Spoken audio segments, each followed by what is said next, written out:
Estou aqui mais uma vez para contar histórias de mitologia para vocês. O que vocês sabem sobre a mitologia japonesa? Hoje eu irei falar sobre um deus muito temido pelos japoneses, que inclusive vocês já devem ter visto em alguns animes. Eu sou Benjamin e sempre fui um apaixonado por história e mitologia.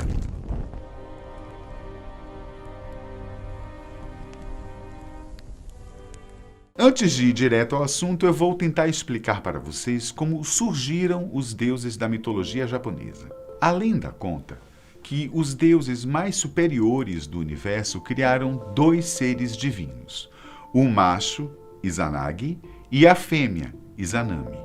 Eles tinham um objetivo: criar seus primeiros lares.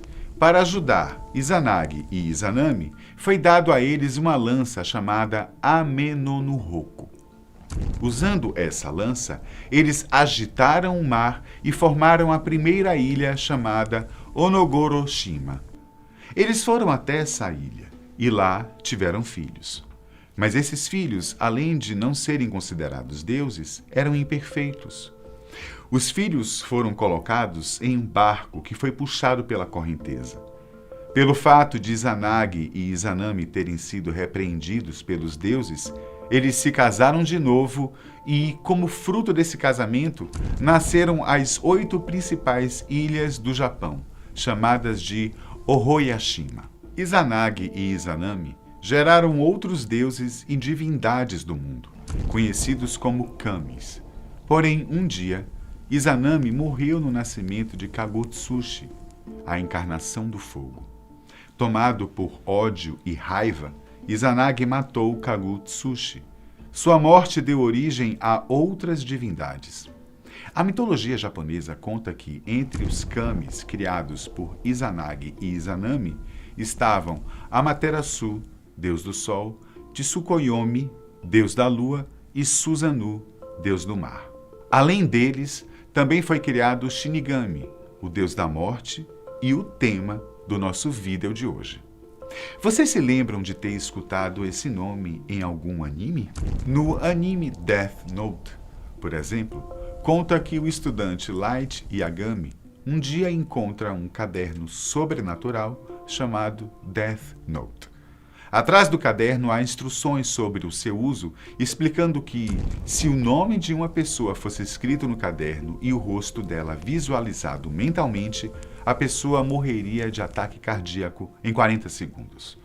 Light até desconfiou da veracidade do caderno, mas depois de fazer alguns testes, ele constata que seu poder era verdadeiro. Depois de 5 dias, Light é visitado pelo dono do Death Note, um Shinigami chamado Ryuki. Mas, afinal, o que são Shinigamis? Em muitas culturas, eles são descritos como monstros ou ajudantes, anjos caídos ou mesmo criatura das trevas. Em outras culturas, eles também são descritos como a própria morte.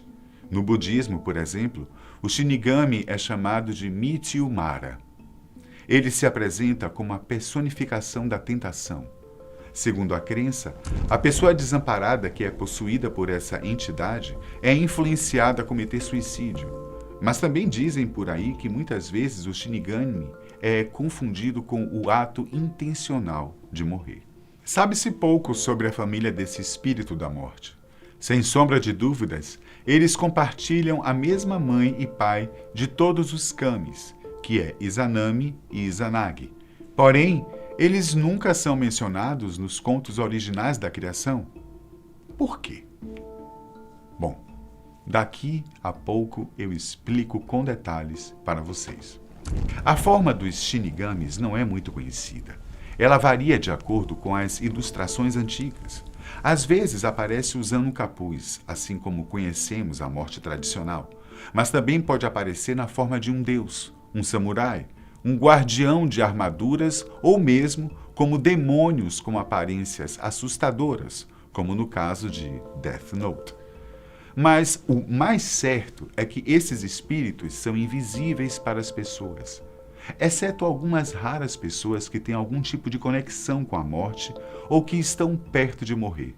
Além disso, mesmo quando um Shinigami é visto, eles nunca têm a mesma aparência ou forma. Isso indica que, mesmo que uma pessoa veja um Shinigami, dificilmente ela irá reconhecê-lo. A palavra Shinigami tem origem em duas outras palavras japonesas, Shi e Kami, que significam literalmente morte e Deus.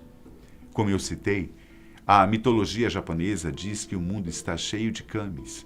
O mais engraçado é que cada um tem um espírito que o governa. Mas agora eu vou contar uma história curiosa envolvendo os Shinigamis.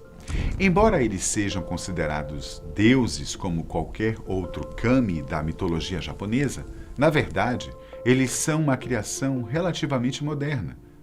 Quando o Japão entrou em contato com o Ocidente, surgiu a ideia de um deus da morte. A ideia do Shinigami só entrou no imaginário das pessoas entre os séculos XVIII e XIX.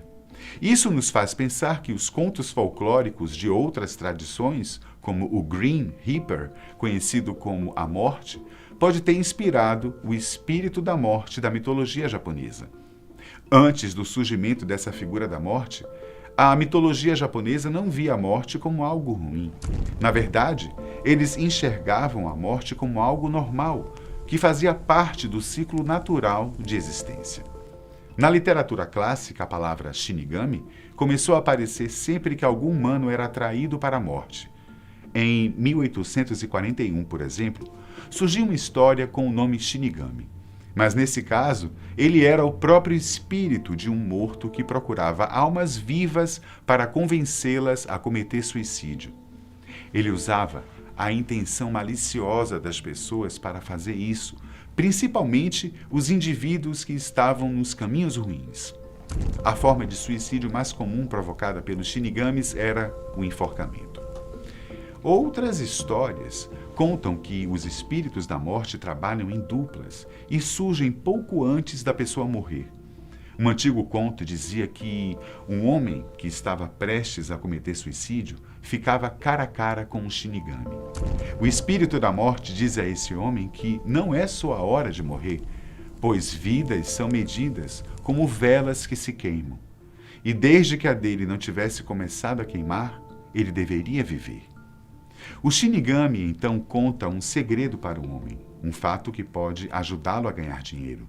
Ele revela ao homem palavras mágicas que afastarão os espíritos da morte. Se passando por um médico, o homem visita os leitos de morte dos pacientes e usa as palavras mágicas para banir os espíritos da morte. Porém, isso só pode ser feito se um Shinigami estiver sentado no pé da cama. Se estiver na cabeceira, significa que a vela da pessoa está queimando e ela irá morrer. Essas palavras fazem com que o homem realmente fique rico, mas, eventualmente, as coisas começam a dar errado. Em um fatídico dia, o Shinigami está sentado na cabeceira da cama de um paciente. Porém, a família do paciente oferece ao falso médico uma enorme quantidade de dinheiro para que ele salve a vida do homem. Tentando passar o Shinigami para trás, o falso médico vira a cama com a intenção de tentar enganar o espírito da morte. Ao tentar fazer isso, ele queima o resto de sua própria vela e acaba morrendo. Os Shinigamis também são muito mencionados na cultura pós-guerra. Em Miyajima, uma ilha a cerca de meia hora de Hiroshima, repleta de histórias, tradições e cercada por um mar azul, montanhas e bosques, são contadas algumas histórias envolvendo esses espíritos. Eles achavam que as pessoas que saíssem à noite deveriam tomar chá ou comer um prato de arroz antes de adormecer, pois assim eles não seriam visitados pelos Shinigamis. Já na zona de Hamamatsu, província de Shizuoka, existe uma história de que um Shinigami conduz as pessoas para as montanhas, mares e caminhos de ferro, onde outros indivíduos tenham morrido. Nesses lugares, a partir das pessoas vivas, os mortos voltam à vida e se tornam Shinibans. Assim, dizem que as pessoas vivas seriam convidadas pela morte para regressarem em uma próxima oportunidade. Em outro contexto, na província de Okayama, visitar o túmulo de uma pessoa no nascer do sol pode resultar numa possessão de um Shinigami. Além disso, uma vez que uma pessoa tenha visitado um túmulo no pôr do sol, é necessário regressar ao local também no amanhecer. Se alguém ignorar isso, um Shinigami pode voltar e possuir esse indivíduo. Existem muitos japoneses da religião Shintoísmo que ainda acreditam na existência dos Shinigamis e dos Kamis. É claro que temos que levar em conta que a cultura japonesa é secular e que a maioria das pessoas não acredita na existência desses seres de forma literal. Mas também sabemos que os japoneses são um povo que adora seguir suas tradições e, por isso, esses espíritos fazem parte da sua cultura. Como eu citei no começo, o Shinigami está presente no anime Death Note, mas também é visto em muitos outros casos da cultura pop. Entre eles está Bleach, Naruto e Soul Eater. Em cada um desses animes ou mangás, os Shinigamis recebem funções diferentes das tradicionais. Há muitas histórias sobre os Shinigamis. No Japão, em cada região, existe uma versão dos contos envolvendo esses espíritos. É algo parecido com as lendas do folclore brasileiro, onde cada estado conta a sua versão da lenda. E você, conhecia a história dessas temidas criaturas? Por hoje é isso, mas eu espero que vocês tenham gostado do conteúdo. Tchau, tchau.